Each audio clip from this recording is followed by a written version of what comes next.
Salut à toutes et à tous, j'espère que vous allez tous très bien et que vous êtes en train de passer une excellente journée.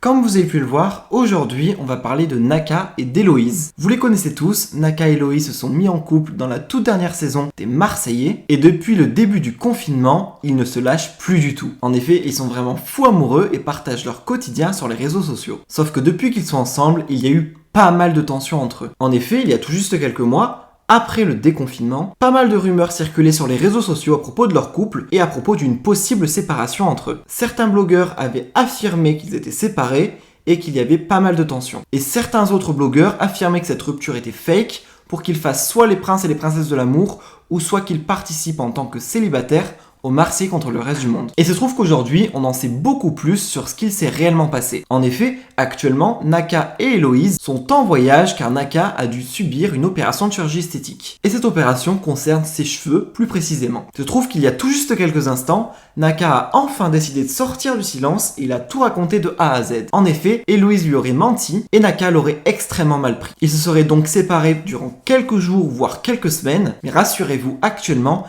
ils sont toujours bel et bien en couple. Je vous laisse sans plus attendre avec toutes les révélations de Naka concernant leur ancienne rupture. Comme j'aime trop ce restaurant, ils font quelque chose, je sais pas ce que c'est de l'huile avec je ne sais pas quoi. Je sais pas ce truc blanc là. Mais non, c'est pas du ketchup. Bon, c'est du ketchup. Mais non, c'est pas du ketchup. Goûte, ça a le goût du ketchup. Bon bref, je sais pas ce que c'est, je vous jure, c'est trop bon. J'aime trop le restaurant pour ça. C'est une tuerie. On a mangé quasiment tous les jours ici. C'est une vraie bombe atomique. Regardez, déjà il est très très beau. Et en plus de ça, hop là, la jolie petite vue sur la fontaine musicale qui est juste ici.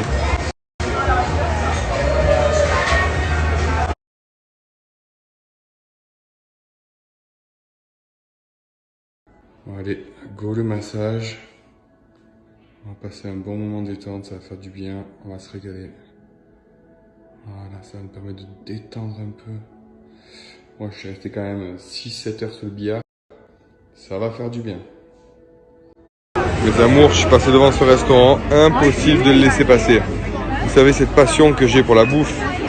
Mais par-dessus tout, alors quand il y a des beaux petits restaurants comme ça, des restaurants italiens, vraiment, je peux pas laisser passer. Voilà, ça c'était pas possible.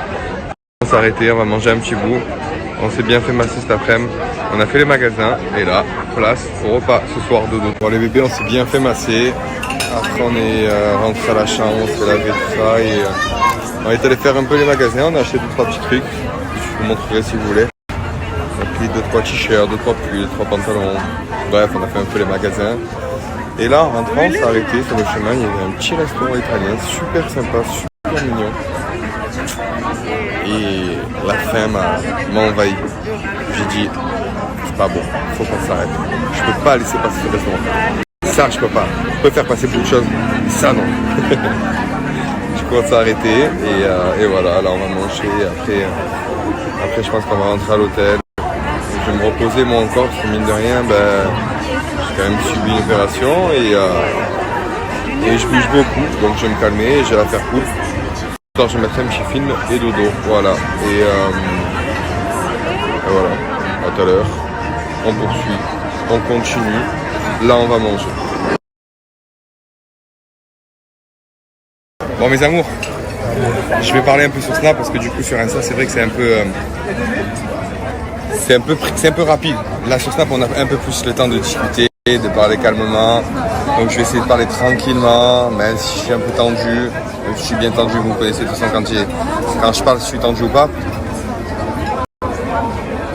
Par quoi commencer? Ouais, très simple. Quand je vous pose... Alors non, on va le faire différemment. Si vous me posez la question, vous me dites, est-ce que par exemple, j'ai dit telle chose à telle personne et que je vous dis non. Ou alors, est-ce que, vous me posez encore la question, est-ce que j'ai donné telle chose à telle personne et que je vous dis non. Ou alors, je vous prends plusieurs exemples, mais c'est celui-là en fait, en vrai c'est celui-là, je vais lui parler clairement. Si vous me posez la question de savoir si j'ai montré cette photo à telle personne et que je vous dis non. Et que le temps passe et que finalement, avec le temps, je montre cette photo.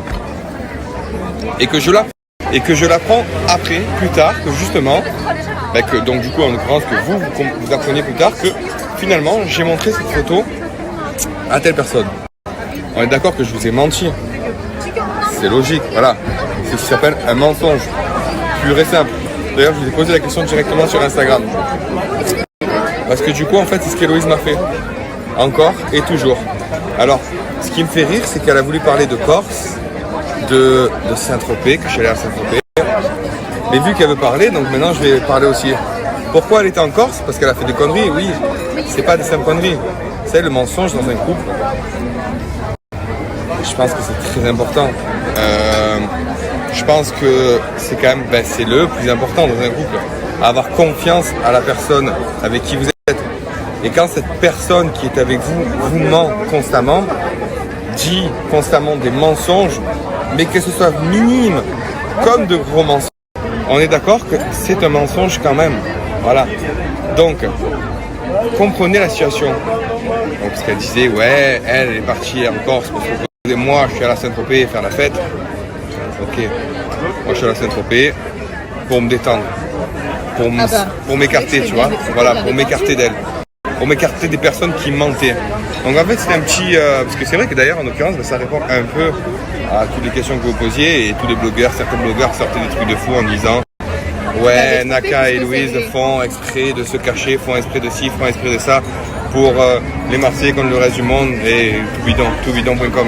On n'a rien fait exprès, si on n'était pas ensemble, c'est qu'il y avait des problèmes et qu'on n'avait peut-être pas forcément envie de tout expliquer, tout dire en temps réel, en temps et en heure parce que voilà, tout simplement c'est notre vie personnelle. Après je comprends que on doit vous montrer certaines choses, mais après peut-être pas tout vous montrer. Vous savez que moi je suis quelqu'un de très pudique, je reste assez discret sur ma vie de couple, sur ma vie privée, tout ça, même si je vous en montre quand même beaucoup. Donc du coup, je reviens à... Oui, je vous en montre beaucoup quand même, parce que je vous lâche pas, c'est normal. Désolé, je parle un peu vite, je suis un peu dans mes trucs, parce que je suis un peu tendu, c'est pour ça là. Vous voyez, je viens de me faire opérer et on continue encore à faire du cinéma. Bref, oui, donc j'en reviens à ce qu'elle disait, que elle est partie en Corse pour se remettre en question parce qu'elle a fait des erreurs. Pas des simples petites erreurs, parce que bon, pour moi, le mensonge, c'est quand même très important. Surtout qu'auparavant, il y avait déjà eu des petits problèmes, il y avait déjà eu des problèmes, c'est que j'avais du mal.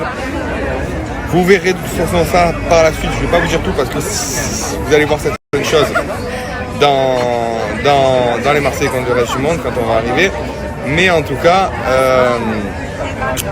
ouais, si elle était partie en Corse, c'est parce qu'elle a déjà déconné, elle a déjà menti. Et là, en fait, de rapprendre ça, vous comprenez que c'est peut-être pas quelque chose d'important, mais quand tu n'as pas confiance à quelqu'un, c'est difficile après de faire confiance, même pour des choses subtiles.